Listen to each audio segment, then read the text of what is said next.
Friend house நண்பர்களுக்கு வணக்கம். ஊர்ல ஒரு பழமொழி சொல்லுவாங்கல்ல, அரச மரத்தை நம்பி புருஷனை கைவிட்ட கதைன்னு. அந்த மாதிரி இப்ப தாவேகா காங்கிரஸ் கூட்டணி அமைஞ்சிடுச்சு. சத்தியமூர்த்தி பவன்ல கூட காங்கிரஸ் கட்சிக்காரங்களாம் சேர்ந்து ரொம்பவே உற்சாகமா கொண்டாட்டத்துல ஈடுபட்டு இருக்கிறாங்க. காங்கிரஸ் அப்புறம் தமிழக வெற்றி கழகம் இடையிலான இந்த புதிய உறவு அப்படின்றது தமிழக அரசியல் களத்துல மட்டும் இல்லாம தேசிய அளவுலயே ஒரு பெரிய கவனம் ஈர்த்திருக்குன்னு தான் சொல்லணும். விஜயோடைய இந்த வளர்ச்சியை உன்னிப்பா ராகுல் காந்தி அவங்க கவனிச்சுட்டே வந்துட்டு இருக்காங்க. தாவேகா ஆட்சி அமைக்கிறதுக்காக நிபந்தனையற்ற ஆதரவை நாங்க கொடுப்போம், விஜய்க்கு நாங்க கொடுப்போன்ற மாதிரி விஜய்க்கு முக்கியத்துவம் அளிச்சுட்டு வர்றாங்க. இந்த ராகுல் விஜய் காம்போ இந்த வரும் காலங்கள்ல தமிழகத்தினுடைய அதிகார மையத்தை தீர்மானிப்பதோட மட்டும் இல்லாம தேசிய அரசியல்லையும் ஒரு புதிய வேவை உருவாக்குமா அப்படின்ற மாதிரி ஒரு எதிர்பார்ப்பு இருக்கு. தமிழக சட்டமன்ற தேர்தல் முடிவுகள் ஒரு வரலாற்று மாற்றத்தை மாநில அரசியல்ல மட்டும் இல்லாம தேசிய அளவிலேயே பெரும் கவனம் ஈர்த்திருக்குன்னு சொல்லணும். அதே மாதிரி தவேகா தலைவர் விஜய் அவருடைய முதல் தேர்தலிலேயே ஆட்சி அமைக்கக்கூடிய நிலையை பிடிச்சிருக்காரு.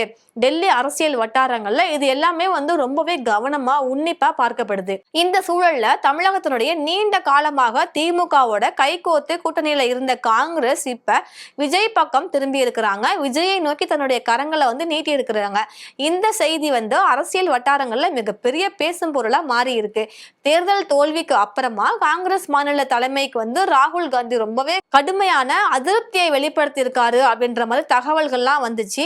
திமுகவை நம்பி நின்னதுனாலதான் நம்ம பெரிய வாய்ப்பை தவற விட்டுட்டோம். அதுவே நம்ம தாவேகாவோட நம்ம போயிருந்தோம்னா நிறைய இடங்கள் நமக்கு வெற்றி கிடைச்சிருக்கும், அதே மாதிரி அதிகாரத்திலே பங்கு கிடைச்சிருக்கும் அப்படின்ற மாதிரி ராகுல் காந்தி சொல்றாரு, ராகுல் காந்தி நினைக்கிறாங்க அப்படின்ற மாதிரியும் அந்த அதிருப்தி தான் இப்ப அரசியல் முடிவா மாறி இருக்குது அப்படின்ற மாதிரியும் சொல்றாங்க. இது தொடர்ச்சியா நம்ம பார்த்தோம் அப்படின்னா இந்த விஜயோடைய தாவேகா அரசுக்கு அகில இந்திய காங்கிரஸ் கமிட்டி நிபந்தனையுடன் கூடிய முழு ஆதரவு கொடுத்திருக்கு. இப்ப மல்லிகார்ஜுன கார்கே அவங்களா இருக்கட்டும், ராகுல் காந்தி அவங்களா இருக்கட்டும், விஜயோடைய கொள்கைகள் காமராஜர் அவங்களுடைய பொற்கால ஆட்சியை மீட்டெடுக்கும் வகையில அமைந்திருக்கும் அப்படின்ற மாதிரி குறிப்பிட்டிருக்கிறாங்க. மத சார்பற்ற கொள்கைகளை முன்னாடி நிறுத்துவது, அப்புறம் வகுப்புவாத சக்திகளை தள்ளி வைப்பது அப்படின்ற காங்கிரசினுடைய நிபந்தனைகளை விஜய் ஏற்றுக்கொண்டது. இந்த மாதிரி தான் இந்த கூட்டணியை சாத்தியமாக்கி இருக்கு அப்படின்ற மாதிரி தெரியுது. உண்மையிலேயே ராகுல் காந்திக்கும் விஜய்க்கும் இடையிலான இந்த நட்பு கள்ளக்குறிச்சி அந்த சம்பவம் நடந்துச்சுல, அது மாதிரி இக்கட்டான நேரங்கள்ல ராகுல் காந்தி அவர்கள் நேரடியாவே விஜய்கிட்ட பேசியிருக்காரு. அதுல இருந்தே இந்த கூட்டணி வலுப்பெற தொடங்கி இருக்குன்னு தெரியுது. அது மட்டும் இல்லாம ராகுல் காந்தி அவங்களுடைய எக்ஸ் பக்கத்துல விஜயோடைய இந்த வெற்றி இளைஞர்களுடைய எழுச்சி மிக்க குரல் அப்படின்னு சொல்லியிருக்காரு. தாவேகாவை காங்கிரஸ் ஒரு முக்கிய சக்தியா பார்ப்பதையே இதை காட்டுது. இந்த கூட்டணி தமிழகத்தை தாண்டி தேசிய அளவுலையும் காங்கிரசுக்கு சாதகமான சூழலை ஏற்படுத்தக்கூடும்னு சொல்றாங்க. விஜயோட இணைவதன் மூலமாகவே தென்னிந்தியாவுல தன்னுடைய செல்வாக்கை வலுப்படுத்தவும் முடியும். வரும் மக்களவை தேர்தல்ல நம்ம நிறைய இடங்களை கேட்டு பெற்றுக்கலாம் அப்படின்ற மாதிரி காங்கிரஸ் திட்டமிடுறாங்க மாதிரி தெரியுது. அதே மாதிரி ராகுல் விஜய் அப்படின்ற இந்த இளம் தலைமுறை கூட்டணி அப்படின்றது தேர்தல் களத்துல ஒரு புதிய தாக்கத்தை ஏற்படுத்தப்படும் அப்படின்ற மாதிரியும் எக்ஸ்பெக்ட் பண்ணப்படுது. ஆனா விஜய் இப்போதைக்கு வெறும் தமிழ்நாட்டு தலைவரா மட்டுமே பார்க்கப்படுவது கிடையாது. ராகுல் காந்தி அவங்களுடைய ஆதரவோட தேசிய அரசியல்லையும் ஒரு முக்கிய புள்ளியா அவரு உருவெடுத்திருக்காரு அப்படின்ற மாதிரி தெரியுது. விஜயோடைய பதவியேற்பு விழாவுக்கு ராகுல் காந்தி வருகை தருவது கண்டிப்பா உறுதி ஆணுச்சுன்னா அது தமிழக அரசியல்ல ஒரு புதிய அத்தியாயத்துடைய தொடக்கமா அமையும். தமிழகத்துல உருவாகிற இந்த மாற்றம் வரும் காலங்கள்ல தேசிய அரசியலுடைய போக்கையும் தீர்மானிக்கும் ஒரு காரணியா இருக்கலாம் அப்படின்ற மாதிரி சொல்றாங்க. சென்னை பனையூர்ல இருக்கிற தாவேகா அலுவலகத்துல விஜய காங்கிரஸ் தலைவர்கள் சந்திச்ச போது அவருக்கு தமிழக காங்கிரஸ் கட்சி தேர்தல் பொறுப்பாளர் கிரீஷ் ஷோடங்கர் அப்படின்றவங்க பூங்கொத்தெல்லாம் கொடுத்து காங்கிரஸ் கட்சியுடைய துண்டை அவருடைய கழுத்துல போட்டாங்க. இந்த விஷயம் பரபரப்பா பேசப்பட்டுச்சு. தமிழக சட்டசபை தேர்தல்ல தாவேகா 108 இடங்களை பிடிச்சிருக்கிறாங்க, வெற்றி பெற்றிருக்காங்க. பெரும்பான்மைக்கு காங்கிரஸ் கட்சியுடைய இவங்க ஆதரவு கேட்டிருக்காங்க, தாவேகா ஆதரவு கேட்டிருக்காங்கன்ற மாதிரி ஒரு நியூஸ் இருக்கு. அந்த வகையில தமிழக காங்கிரஸும் விஜய் கட்சிக்கு ஆதரவு அளிப்பதா சொல்லிட்டாங்க. அதாவது காங்கிரஸ் கட்சிக்கு 5 எம்எல்ஏக்கள் இருக்கிறாங்க, 5 இடத்துல வெற்றி பெற்றிருக்காங்க. இந்த நிலையில தான் விஜயை நேரில் சந்திச்சு தங்களுடைய ஆதரவை தெரிவிக்க எம்எல்ஏக்கள் சோடங்கர், செல்வ பெருந்தகை, காங்கிரஸ் கட்சியுடைய சட்டசபை எம்எல்ஏக்கள், குழு தலைவர் ராஜேஷ்குமார், பிரவீன் சக்கரவர்த்தி இவங்க எல்லாருமே பனையூர் அலுவலகத்துக்கு ஆதரவு லெட்டரோட போயிருக்காங்க. அப்ப அங்க அங்க வந்து யார் யாரெல்லாம் இருந்தாங்கன்னு பாத்தீங்கன்னா புஷி ஆனந்த் ஐயா, ஆதவ் அர்ஜுனா, வெங்கட்ரமணன், செங்கோட்டையன் சார், இவங்க எல்லாருமே அங்க இருந்திருக்காங்க. அங்க வந்த விஜய் அவருமே எல்லாருமே வந்து வரவேற்று இருக்காராம். அப்ப விஜய்க்கு வந்து ஷோடங்கர் வந்து பொக்கே எல்லாம் கொடுத்து வாழ்த்து தெரிவிச்சிருக்காரு.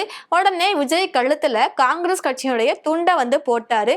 அதற்கப்புறமா எல்லாரும் வந்து விஜய்க்கு ஒவ்வொருத்தரா வந்து அந்த பொன்னாடை எல்லாம் போர்த்தி நல்லா விசாரிச்சு அந்த ஃபங்க்ஷன் வந்து முடிஞ்சிருச்சு. காங்கிரஸ் கட்சிக்கு 2 அமைச்சரவை பதவி வந்து கிடைக்க வாய்ப்பு இருக்கிறதா இப்ப தெரியுது. திமுகவோட கூட்டணியில இருந்துட்டு இப்ப திடீர்னு காங்கிரஸ் கட்சி தாவேகா பக்கம் தாவுனது பெரிய பரபரப்பை தான் ஏற்படுத்தியிருக்கு. திமுகவினரும் சோசியல் மீடியால ரொம்பவே கடுமையா இதை விமர்சிச்சுட்டு வர்றாங்க.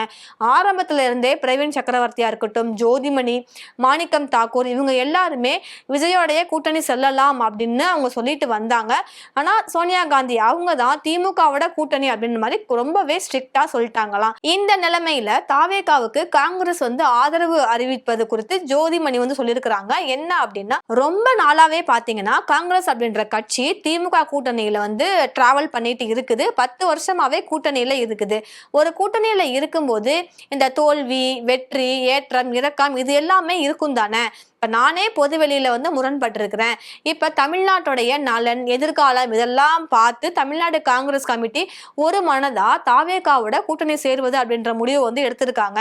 அரசியல் கூட்டணிகள்ல வந்து சேர்வதும் பிரிவதும் வந்து ஒரு இயல்பான ஒண்ணுதான். திமுக கூட 2014 நாடாளுமன்ற தேர்தல் அறிவிக்கு அப்புறமா ஒரு நீண்ட கால கூட்டணியில இருந்து காங்கிரஸ் கட்சியை வந்து வெளியேற்றி இருந்தாங்க. நாங்க திடீர்னு தனித்து போட்டியிடும் நிலை வந்து தள்ளப்பட்டோம். அதுக்காக நாங்க திமுகவை காட்டமா விமர்சிக்கல. அது ஒரு அரசியல் நிலைப்பாடு அப்படின்னு நாங்க வந்து புரிஞ்சுக்கிட்டோம். இப்ப காங்கிரஸ் கட்சிக்கு ஒரு அரசியல் நிலைப்பாட்டை எடுக்க வேண்டிய கட்டாயம் வந்து ஏற்பட்டிருக்கு. அதனால நாம வந்து பரஸ்பர மரியாதையோடு கூட்டணியில இருந்து பிரிஞ்சு போறதுதான் நல்லது. 2 புறமுமே தடுத்த வார்த்தைகளை வந்து பயன்படுத்துவதை தவிர்க்கணும். குறிப்பா திமுக தேர்தல்ல தோல்வி அடைந்து இருக்கிற சூழ்நிலையில, அதுவும் முதலமைச்சர் அவங்களுடைய தொகுதி குளத்தூர்ல ஸ்டாலின் அவர்களே தோல்வி அடைஞ்சிருக்கிற இந்த நிலையில நேற்று வரைக்கும் கூட்டணியில இருந்துட்டு அது குறித்து ரொம்ப காட்டமா விமர்சிப்பது வந்து அரசியல் நாகரிகமோ இல்ல காங்கிரஸ் கட்சியுடைய கலாச்சாரமோ கிடையாது. காங்கிரஸ் கட்சியும் சரி தொடர்ச்சியாக 3 நாடாளுமன்ற தேர்தல்களில் தோல்விதான் நாங்க அடைஞ்சிருக்கிறோம். அதற்கு தேசிய அளவுல பல்வேறு காரணங்கள் இருக்கு. அதுக்காக யாரும் கூட்டணி வைக்க கூடாது அப்படின்ற நிலைப்பாட்டை நாங்க எடுத்தோம் அப்படின்னா இந்திய அளவுல காங்கிரஸ் கட்சி இந்தியா கூட்டணி நடத்த முடியாது. அதே மாதிரி எங்களுடைய தலைவர் ராகுல் காந்தி அவங்களுக்கு நாங்க யார்கிட்ட இருந்தும் நற்சான்றிதழ் நாங்க வந்து எதிர்பார்க்கல. இந்த நாட்டுல பாஜகவினுடைய பாசிச ஆட்சியை வந்து சமரசமற்று எதிர்த்து வீழ்த்தக்கூடிய வல்லமை இருக்கிற ஒரே தலைவர் யாருன்றத நாடே வந்து தெரிஞ்சுக்கும். அவரை வந்து அவதூறு செய்வது யாரா இருந்தாலும் அதை நாங்க வந்து ஏத்துக்க மாட்டோம், அதை பார்த்துக்கிட்டும் இருக்க மாட்டோம்ன்றத நீங்க ஞாபகம் வச்சுக்கோங்க. அரசியல்ல ஏற்கனவே இருந்த கூட்டணிகள் வந்து சேருவாங்க, பிரிவாங்க, புதுசா கூட்டணி வந்தா அதை உருவாக்கிப்பாங்க. இதெல்லாமே ஒரு இயல்பு தான், நார்மலா நடக்கிறது தான் அப்படின்ற அரசியல் புரிதலோட தமிழ்நாட்டுடைய நலனையும் எதிர்காலத்தையும் பாதுகாக்கிற இந்த பயணத்துல நாம வந்து முன்னாடி போகும். இந்த மாதிரி அவர் அந்த பதிவுல வந்து சொல்லியிருக்காரு. 10 வருஷமா கூட்டணியில இருந்த காங்கிரஸ் வந்து இப்ப தோத்துட்டாங்க, அதுவும் கொளத்தூர் தொகுதியில முதலமைச்சர் அவர்களே தோத்துட்டாரு அப்படின்றதுனால டிவிக்கே கூட போயிருக்காங்களா? ஏன்னா வெற்றி பெற்ற கட்சி, இளைஞர்களுடைய ஆதரவு வந்து இவ்வளவு இருக்கு. கிட்டத்தட்ட 85% வந்து ஓட்டு பதிவாயிருக்கு. அதுல 60% மேல டிவிகேக்கு தான் வந்து பதிவாகி இருக்கு. அதனால நம்ம டிவிகே பக்கம் போனோம் அப்படின்னா நம்ம கட்சி இன்னும் தமிழகத்துல காலூன்றும், நமக்கும் ஆட்சி அதிகாரம் கிடைக்கும் அப்படின்ற மாதிரி அவங்க நினைச்சு போறாங்களா இப்படின்றது தெரியல. ஆனா திராவிட முன்னேற்ற கழக கட்சியை சார்ந்தவர்கள்லாம் இதை ரொம்பவே கடுமையா விமர்சிச்சுட்டு வந்துட்டு இருக்கிறாங்க. சோ இதை பத்தி நீங்க என்ன நினைக்கிறீங்க அப்படின்றத எங்களுக்கு கமெண்ட் செக்ஷன்ல சொல்லிடுங்க.